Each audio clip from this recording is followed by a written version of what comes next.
Welcome to the deep dive. Today we're plunging into something really fundamental. So basic, most of us just don't think about it. The air we breathe, Right. but not, smog outside. We're talking about the air inside your own home. Which is where we spend most of our time. Exactly. Yeah. Okay, let's unpack this a bit.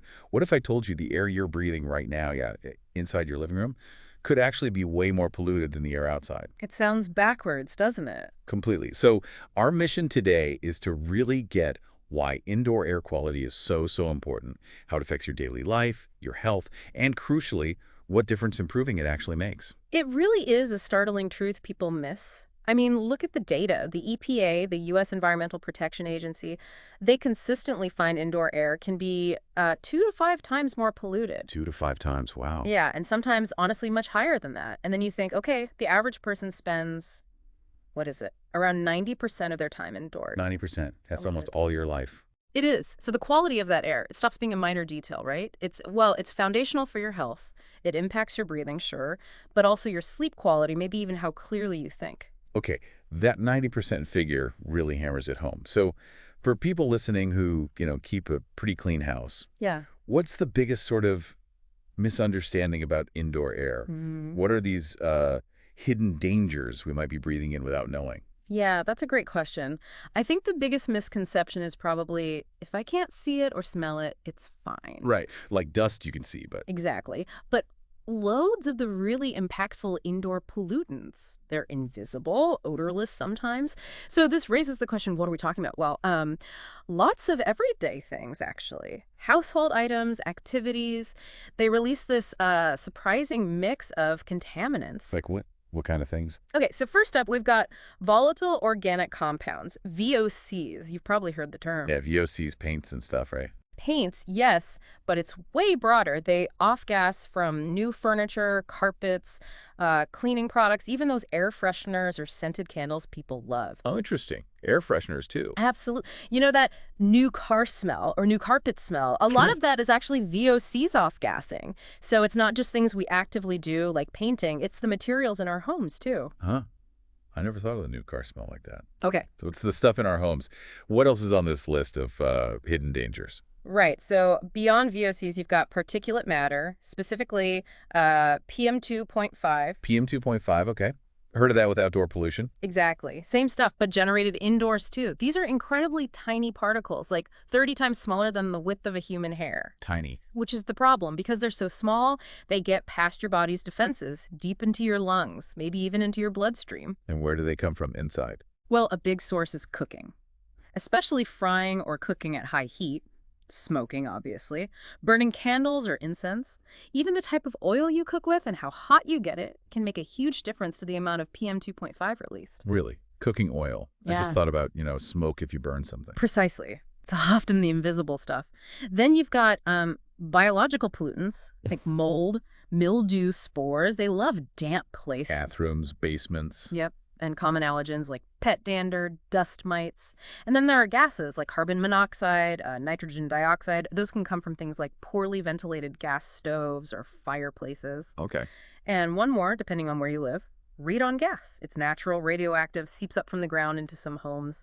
Odorless, invisible. So yeah, it's quite a list. Yeah. Way more than just visible dust. That really paints a picture. It's a lot happening invisibly. So hearing about these things is one thing, but what do they actually do to us? Breathing this stuff day in, day out. This feels like the really crucial part, the actual health impact. Yeah, and this is where connecting it to the bigger picture really matters. It's not just, oh, the air feels a bit stuffy. This is about real, significant health implications, especially, for vulnerable people. Like who?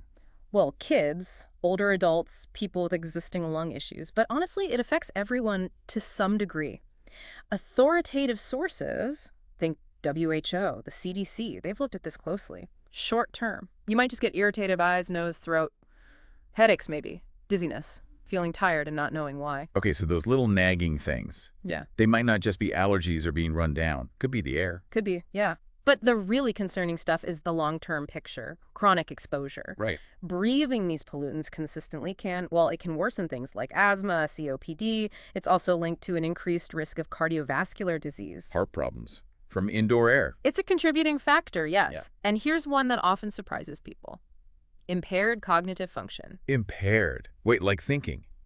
It affects your brain. Yeah, it can impact your ability to focus, think clearly, maybe even memory. Wow. What does that actually, look like day to day? Is it just feeling that foggy or... It can start like that, yeah. Kind of persistent brain fog, maybe finding it harder to concentrate at work, feeling less productive.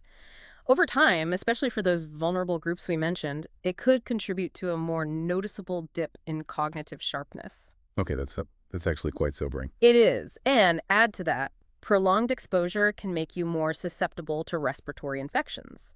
And in some cases, like with radon or certain VOCs over many years, there's an increased risk of cancer. Right. Radon is a known carcinogen. Exactly. So it underlines why this deep dive is so important. It's not just comfort, it's fundamental health. Mental clarity, even. Okay, so we've really unpacked the problem, the hidden stuff, the frankly pretty serious impacts. Now the crucial part, what can we do? Does fixing this mean like a massive, expensive overhaul of your house? Or are there simpler things, accessible starting points? This is the good news part. And what's fascinating, really, is how many effective solutions are actually simple habits, everyday things. It's mostly about consistency, maintenance, prevention. It doesn't have to break the bank. Okay, I like the sound of that. Simple habits. Yeah. So we've got, let's say, 7 key tips, practical things you can start doing. Great, let's hear them. Okay, number 1, ventilate your home.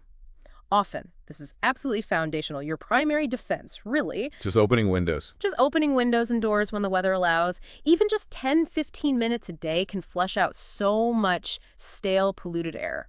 Huge difference. Also, and this is key, use those exhaust fans. In the kitchen and bathroom. Yes. Every time you cook, not just when you bring the toast, and after every shower, vent that moisture and those cooking fumes right out at the source. Makes sense. You mentioned more advanced systems earlier too. ERVs, HRVs. Ah, yes. For those looking to invest more, mechanical ventilation like energy recovery ventilators, ERVs, or heat recovery ventilators, HRVs, they're excellent. They basically act like lungs for your house. How do they work? Well, they constantly exchange stale indoor air for fresh outdoor air, but, and this is the clever part, they capture most of the heat or the coolness in summer from the air going out and transfer it to the fresh air coming in. Oh, so you get fresh air without losing all your heating or cooling. Exactly. Continuous ventilation without the big energy penalty. It's a great way to maintain consistent air quality and comfort. But look, just opening windows is a fantastic start. Got it. Okay, tip 1, ventilate. What's next? Second, use an air purifier with a HEPA filter. HEPA filter, heard of those? Right. HEPA stands for high efficiency particulate air. These filters are the real deal. They're designed to capture up to 99.97% of airborne particles down to zero 0.3 microns in size. Yeah, and 0.3 microns is really Incredibly small. That size is actually considered the hardest to trap, so the standard is really rigorous. It includes a lot of dust, pollen, mold spores, even some bacteria and viruses. But really cleans the air passing through it. It does. Just make sure you get one that's the right size for your room. Too small and it won't be effective. Look for certifications too, like AAHAM verified, or check CARB compliance for ozone emissions. You want effective and safe. Right, size matters. And probably where you put it too. Oh, definitely. Don't stick it right against a wall or in a tight corner. It needs space to pull air in and circulate it properly. Okay, ventilate, HEPA purifier. Tip number 3. Third, maintain healthy humidity levels. This is often overlooked. You want to aim for indoor humidity between, say, 30% and 50%. Why that range specifically? Well, below 30%, the air gets too dry. That can irritate your respiratory system, dry out your skin. But above 50%, you're basically rolling out the welcome mat for mold, mildew, and dust mites. They thrive in damp conditions. Oh, okay, so it's a balancing act. How do you know what your level is? Simple tool called a hygrometer. They're inexpensive. You can get one online or at a hardware store. If it shows you're consistently too high, maybe in a basement, a dehumidifier is a good idea. And if it's too low, like in winter with the heating on? Exactly. Then a humidifier might be needed to add some moisture back into the air. Keeping that balance is key. Right. Humidity control. Got it. My mind is going back to those VOCs you mentioned earlier from furniture and cleaning stuff. What about those? Perfect transition. That's number 4. Minimize using products that emit VOCs. Since they're in so many things, the strategy is to choose smarter alternatives where you can. Like? Look for labels. When you're buying paint or adhesives, furniture, cleaning supplies, look for low VOC or no VOC options. They're much more common now. Okay. And for cleaning, Honestly, simple things like vinegar, baking soda, water, they work surprisingly well for a lot of tasks without the harsh chemicals. And this might be a tough one for some, but try to cut back on synthetic fragrances. From air fresheners, plug-ins, scented candles. Yeah, they can release quite a cocktail of chemicals into your air. Sometimes what smells clean or fresh is actually adding to the indoor pollution. That's a really interesting point. What smells nice isn't always healthy air. Exactly. Which leads nicely into number 5. Clean regularly, but also smartly. Smartly. How so? Well, it's not just about tidiness, it's about how you clean to actually remove pollutants. For example, when you vacuum, ideally use one with a HEPA filter. Ah, like the air purifier. Yeah, To trap the small stuff. precisely. Otherwise, some vacuums just churn the finest dust back into the air. And when you dust surfaces, use a damp microfiber cloth. Dry dusting can just spread particles around, the damp cloth traps them. Okay, that makes sense. Trap, don't spread. Right. Also, wash bedding weekly in hot water. That helps control dust mites. Another really simple but effective habit, take your shoes off at the door. My parents always made us do that. They were onto something. You track in so much from outside dirt, pesticides, pollen, other gunk. Leaving shoes at the door keeps a lot of that out. And finally, try to keep clutter down. Less clutter means fewer places for dust to settle and hide. Okay, clean smart. Shoes off, damp cloth, HEPA vacuum if possible. What's number 6? 6th, change your HVAC air filters on schedule. If you have central heating or air conditioning, that filter is your system's first line of defense. The filter in the furnace or air handler unit. That's the one. It catches dust and particles before they get circulated all through your house, but they fill up. You should generally replace them every, say, 2 to 3 months. Okay. And this is important if you have pets or allergies, or maybe you live near a busy road or construction. You might need to change it even more often, maybe monthly. Check it regularly. It's such a simple, relatively cheap thing to do, but it makes a big difference to the air being pushed around your home. Right. Often overlooked, I bet. Okay, one more tip left. Number 7. 7th, and this tackles a common myth. Be mindful with houseplants. Ah, yes. The idea that a few plants will purify your air. Exactly. Look, some houseplants like peace lilies, spider plants, snake plants, studies show they can absorb certain toxins like formaldehyde or benzene in small amounts. So they do help a bit. A bit. But the key thing is scale. You'd need a literal jungle, like hundreds of plants, to make a really significant dent in your overall indoor air quality based on the research. Think of them as maybe a small secondary helper, not the main solution. Okay, manage expectations on the plant front. Right. And crucially, don't overwater them. Damp soil is prime breeding ground for mold, so you could actually make your air quality worse if you're not careful. Ah, good point. So plants are nice, but don't rely on them solely, and don't create a mold problem. Precisely. These are fantastic tips, really practical. And I like that many are about small shifts, things you can do with what you already have, or just by changing a habit. If someone listening feels a bit overwhelmed by all this, where's the absolute best place to start? Like the one thing they could do tomorrow? That's a great question. If you had to pick just one thing to start tomorrow, I'd say focus on ventilation. Seriously. Well, Open those windows when you can, even for a short burst.